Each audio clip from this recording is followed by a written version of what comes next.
What's up, man? This is the world famous Corey Taylor. It's Corey Taylor, I guess. It's a big deal here on the corner. I don't know if it's a big deal over there, but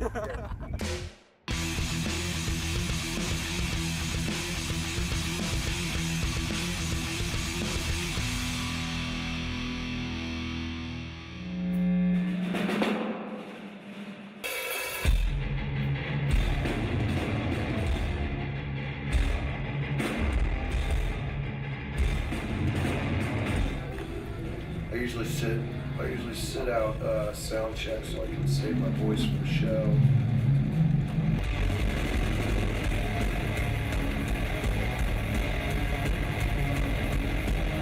So who checks for you? Does somebody check for you? No, they just run through the music by themselves. As a bass player, to be in a band that's not a bass player and a drummer in the band, it's a rhythm section. That's where it's like, that's the best. That's the best feeling in the world.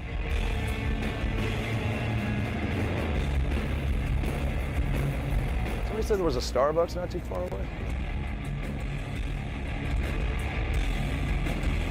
I tend to be let down on a regular basis by anything that's not Starbucks. And that's sad to say. It's the only thing I'm a snob about is coffee. Everything else, I'm just like, well, you know, I can take it or leave it, I don't really care. Coffee, man, like, if I can't taste it and feel it, like, it's dead to me. So it's just down this way, right? In the studio, you want what sounds best, obviously. One of the things when I play live is I have to be comfortable with the instrument. So there's a couple guitars that I've brought out that I've used in the studio, but most of the time, the touring guitars are different from what's used in the studio. Are you psyched for part 2 coming out?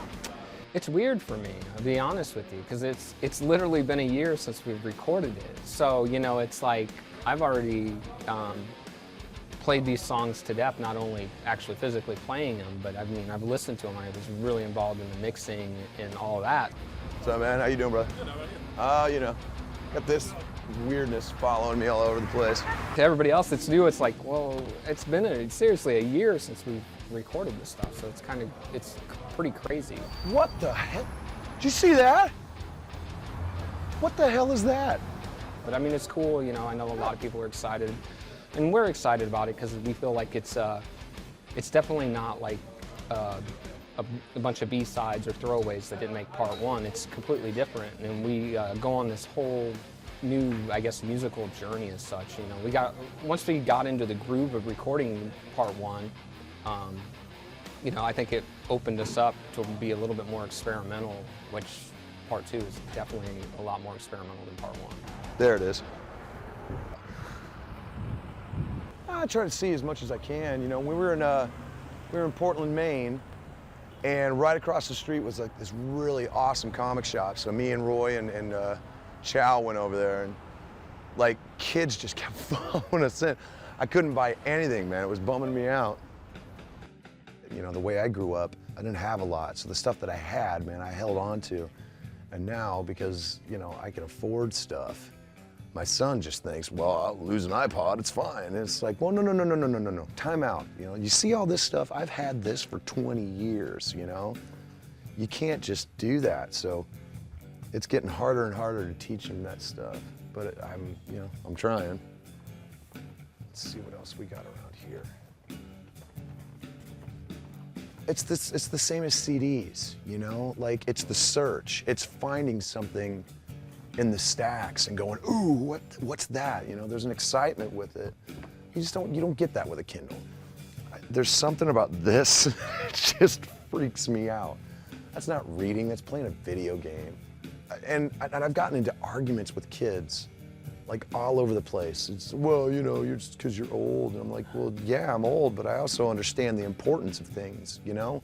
I understand the specialness is really the only word you can think of to describe it, because, you know, you don't get that from instant gratification. I was wondering if you have any like older editions of like Les Mis. Yeah? I picked up an old Lenny Bruce book the other day at another old bookshop that was in Portland, Maine. And it was awesome because I hadn't seen a copy of it in years, and I was so stoked. I bought it on the spot. I bought that, and I bought a book about the Battle of the Somme in the First World War because I'm a voracious history nut. This is almost worth buying just for the title alone. I wonder if anybody's turned mine in, or if they even got some. Probably not. I'm not going to look because I'll get bummed out. Here you go, sir. Oh, shh.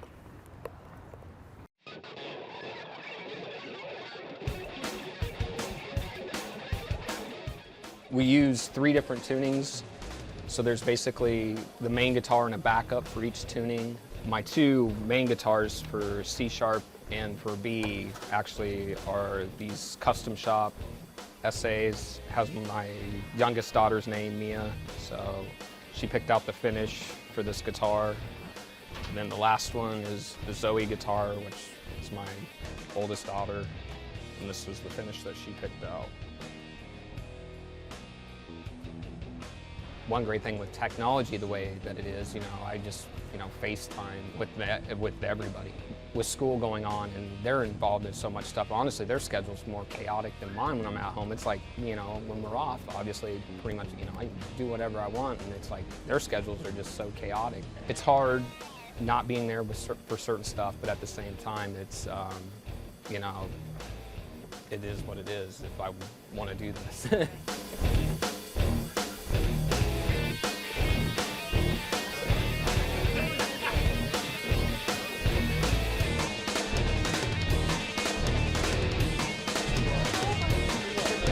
Kurt was saying earlier that you guys are the perfect match. Oh, you guys can't do that.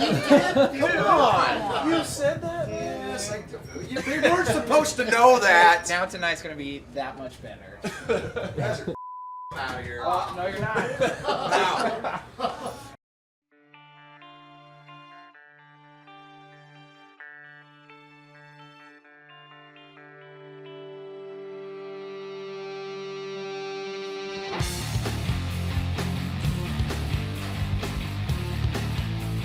How much time? 5 minutes. About 5 minutes? All right. Let Chow know we got 5.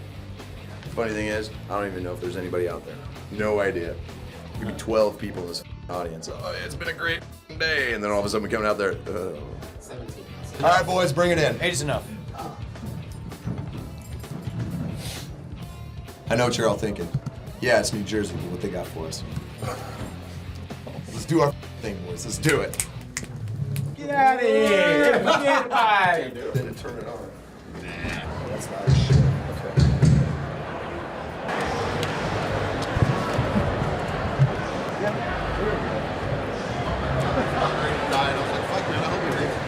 I can hear everything.